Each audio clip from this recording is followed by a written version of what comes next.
compromise may be in the works for legalizing industrial hemp in South Dakota. This morning, we'll hear from Governor Kristi Noem about efforts to get a legalization bill across the finish line this legislative session.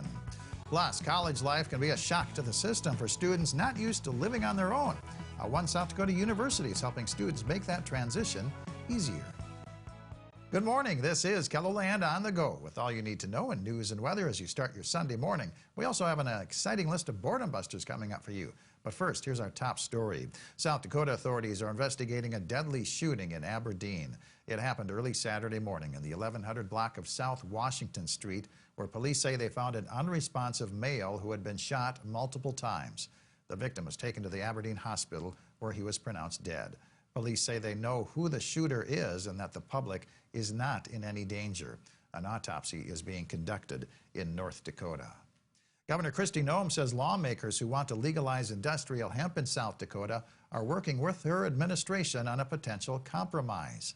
Last year, Noem vetoed a bill that would have legalized hemp production, but Noem has now set 4 conditions she wants lawmakers to implement into their new legislation. Noem says both sides are talking and making progress.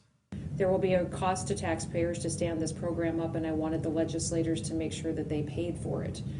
So we are working on language, and I believe that we'll be finalizing that next week. A summer study committee developed House Bill 1008 after the 2019 session. The bill could come up for debate in the House Agriculture and Natural Resources Committee this week. College is a big period of adjustment, especially for freshmen who are spending their first extended time away from home. For many, it's also their first time cooking, grocery shopping, or managing their own time. At Black Hills State University in Spearfish, students and staff say there are ways to make that transition a little easier. By taking away maybe some of your study time, you're actually rejuvenating your body, and you will do better in your studies just by taking that time away to focus on self-care. Black Hills State offers several free programs on campus so that students can stay active and be involved. Well, even after homeowners have dug out from last weekend's winter storm, some residential sidewalks in Sioux Falls might still not be up to code when it comes to snow removal. According to Chapter 96 of the Sioux Falls Ordinance Code, people who own property next to sidewalks that come to an end at an intersection are responsible for removing ice and snow up to the street's edge. Not clearing snow from those edges make it difficult for elderly and people with disabilities to reach the sidewalk safely. Well, the warmer temperatures are helping melt a lot of the snow this weekend. Here's meteorologist Grant Smith in the Storm Center. Good morning, Grant. Yes, Perry, and even if we go ahead and look at the 7-day forecast, continued above average weather will also help melt a lot of that snow. But the catch is, though, that's putting extra moisture in the atmosphere. That could be used for, well, morning fog, which is what we're dealing with in the southeast. Dense fog advisory for these counties in the gray. That's set to expire this morning. Then this afternoon, we're looking at clouds moving in from the north. We've got this area of low pressure coming in from the north. It's going to be bringing us some clouds and even some embedded snowfall. Now, as far as this morning is concerned, Black Hills have been seeing a little bit of some light snow this morning, but if we zoom out, we can see where the next system is coming in from the north, and we'll take a look at Futurecast and look at the 7-day forecast and take a look at that warmer than average forecast coming up here in just a few minutes. All right, thank you very much, Grant. Well, auctioneers are the ones leading the cattle call in South Dakota's livestock industry. At Stockman's Livestock in Yankton, it's the job of Greg Reichen and Dan Kopel to make sure sales of cattle are a success. It's a job that takes a lot of practice. Coming up in tonight's Eye on KELOLAND, we'll show you how these two got their start in the business of bidding and what it takes to become an auctioneer. St. John Lutheran Church in Madison, South Dakota is hosting a grand reopening of its community clothing room. Flooding last year damaged the church basement where the donated clothes had been stored. But now the clothing ministry is restarting. The ribbon cutting is set for 1 o'clock this afternoon, and an open house will follow. St. John Lutheran is located at 122 North Grant Avenue in Madison. Members of the Sioux Falls swim team are hosting their January Invite, the largest short course swim meet in South Dakota. This final day of the competition goes from 8:30 a.m. to 7 p.m. at the Midco Aquatic Center. Admission is free. Pro wrestlers will be mixing it up in the ring at the Icon Lounge in downtown Sioux Falls. Bell time for Midwest All-Pro Wrestling is at 2 o'clock. Front row tickets are $20. Floor seating is $15. Ski and snowboard races at Great Bear Ski Valley will raise money for Angels with a Dream benefiting Make-A-Wish South Dakota. Registration closes at 12:30. The races start at 1. It costs $10 to enter. Racers under the age of 18 will need a parent's or guardian's signature. And it's the final day of the Prom Extravaganza at Elegant Expressions Boutique in Sioux Falls. A portion of all sales will go to the Children's Miracle Network. Today's hours are from noon to 4. Elegant Expressions is located at the Bridges at 57th Street. Grant?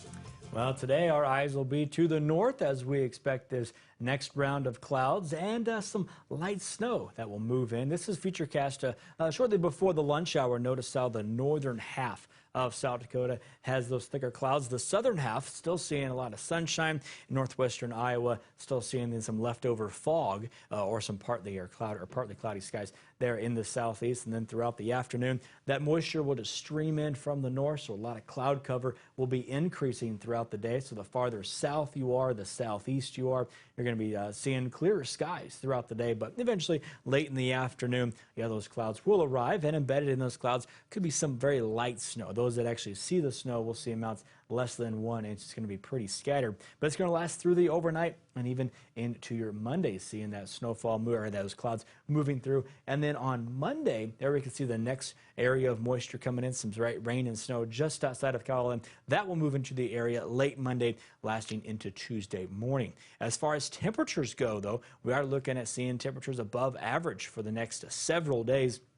There you can see Futurecast bringing in that moisture there as we go into rest of the day on Monday. So your warmer than average weather forecast, actually much of the North America is seeing above average temperatures. Anywhere you're seeing the reds and yellows, that's above average. So a little bit cooler down farther to the south, but very warm air sitting over the region over the next 7 days. So here's your forecast for today. 30s and 40s, a little bit extra sunshine in the west.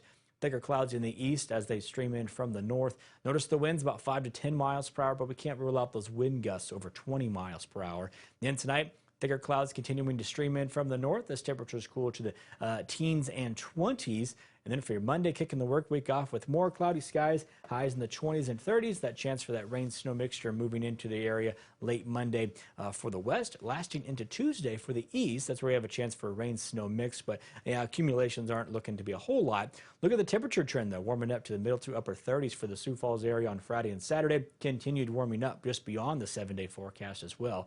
Aberdeen, upper 20s to lower 30s for the first few days, middle to upper 30s on Friday and Saturday, and even beyond the 7-day forecast, they could be closing in on 40 degrees. A lower 40s expected for Pierre on Friday and Saturday. They spend a lot of the week, though, in the 30s. Still, that's above average for this time of year. Pierre, 40s and low 50s. Chance for moisture late Monday into Tuesday. A rain switching over to snow at nighttime, but still not expecting a lot of moisture for everybody, even when it's all said and done. Well, thank you for joining us for KELOLAND on the Go. You can get up-to-the-minute developments right here on KELOLAND.com. Have a great day.